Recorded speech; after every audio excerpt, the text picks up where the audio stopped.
لیکن ایماندار، وفادار، بہادر ہے، اور ایسے نان مسلم لوگوں کی اس دیش میں کوئی کمی نہیں ہے۔ کروڑوں کی تعداد میں ہے، کروڑوں کی تعداد میں ہے۔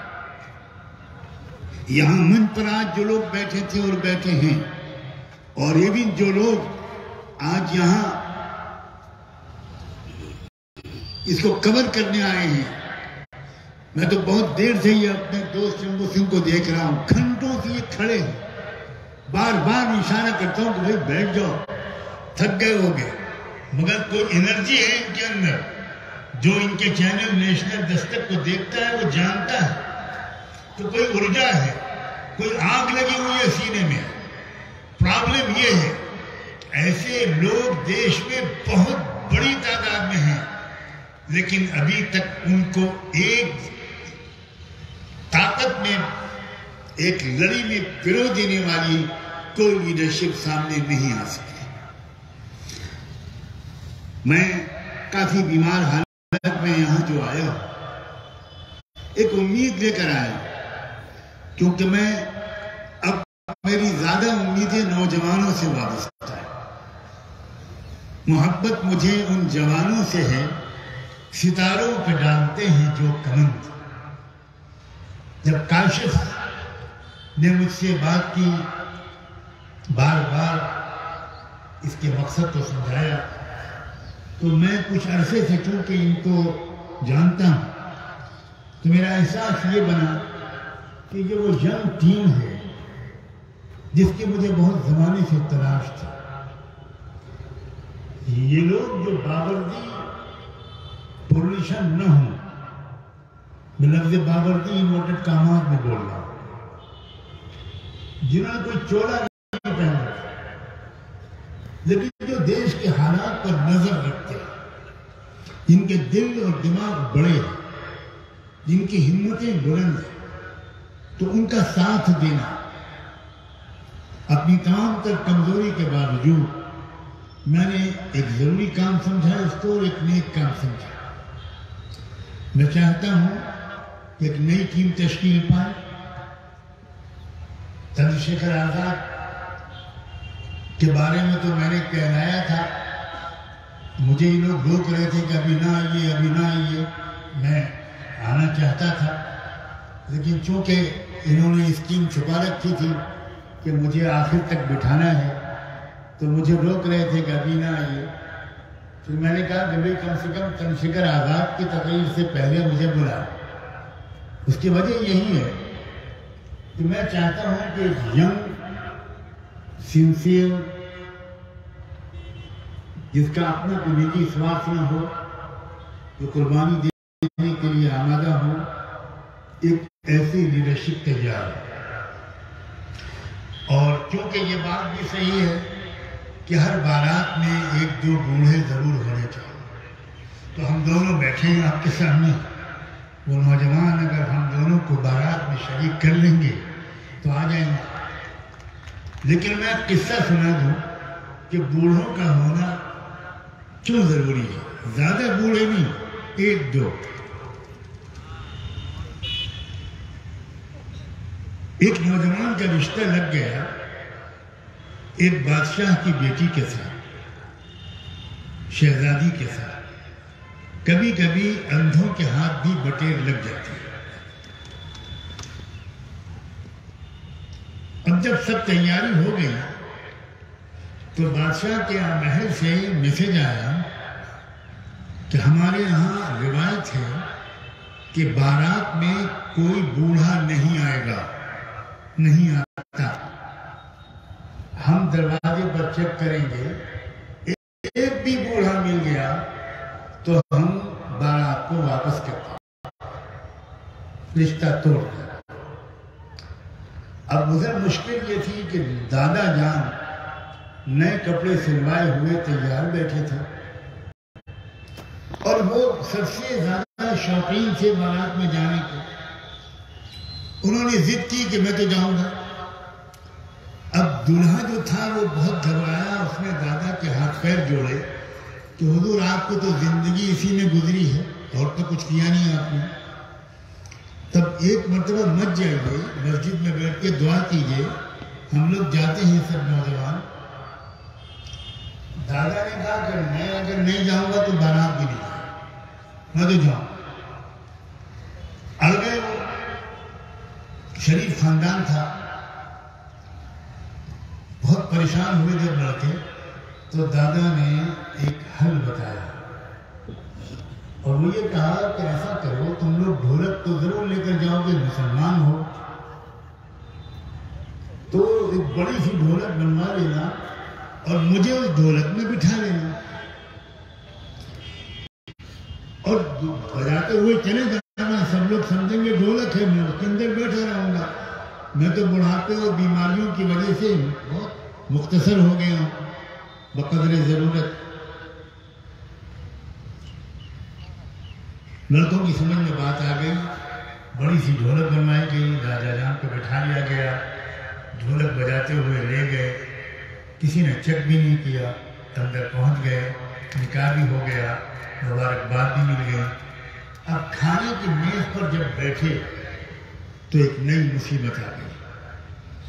شاہی محل کے افسران آئے اور سب کے ہاتھ میں 1.5 فٹ لمبی ایک لکڑی تھی اور انہوں نے کہا ہمارے شاہی خاندان کی ایک روایت ہے کہ جو بارات آتی ہے ہم میں سے ہر ایک باراتی کے ہاتھ میں ہم وہ لکڑی باندھ دیتے ہیں، تو ہاتھ پھیلائیے اور ہم لکڑی باندھیں گے. اب ان لوگوں نے ہاتھ پھیلایا، لکڑی بن گئی. اب لکڑی بن گئی تو وہ کھانا کیسے کھائیں؟ اب بڑی مشکل.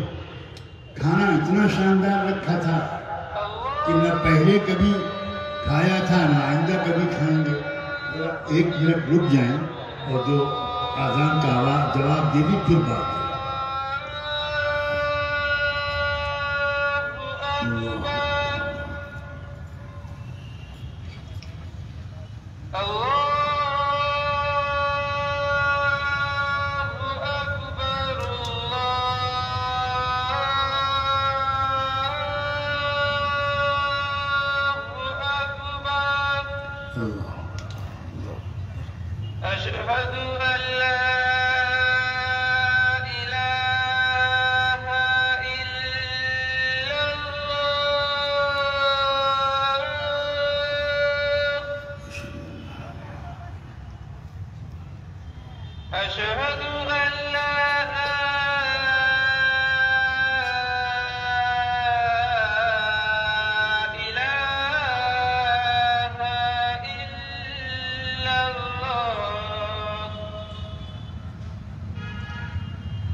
یاد ہوگا کہ میں یہاں تک کہہ چکا تھا کہ کھانے کی میز پر بیٹھے تو ہاتھوں میں لکڑیاں بن گئیں، اب کھانا کیسے کھائیں۔ جب یہ پریشانی آئی تو بھی یاد آیا کہ ہمارے دادا جان موجود ہیں، ان سے پوچھا جائے، یقیناً وہ کوئی نہ کوئی حل بتائیں۔ تو وہ ڈھولک کے پاس گئے اور چپکے سے کہا کہ دادا جان مصیبت میں پھنس گئے ہم لوگ، ہمارے ہاتھوں میں لکڑیاں بن گئیں، اب کھانا کیسے کھائیں۔ تو دادا جان نے کہا کہ تم میں سے ہر ایک اپنے سامنے والے کو کھانا کھلانا شروع کرو۔ جیسے ہی اپنے سامنے والے کو کھانا کھلانا شروع کر دیا، بادشاہ سلامت کے آفیسرز آ گئے اور انہوں نے کہا خبردار ٹھہر جاؤ، ہم چیک کریں گے، یقیناً تمہارے درمیان کوئی بوڑھا ضرور ہے۔ کیونکہ یہ جو چٹکلوں میں مسئلہ حل کر دیا، یہ جوانوں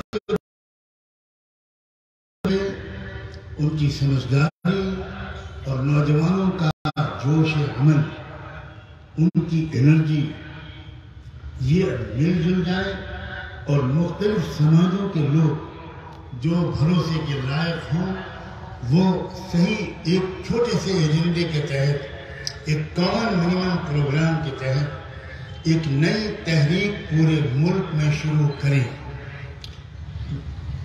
تو ایک مدت تو لگے گی، وقت تو لگے گا، تکلیف تو شاید تھوڑی بہت اٹھانی پڑے، محنت کرنی پڑے گی، لیکن تب وہ نتیجے آئیں گے جن کی تمنا ہم سب بولنے اور سننے والے ہمیشہ اپنے دل میں رکھ کر ایسے جلسوں میں آتے ہیں۔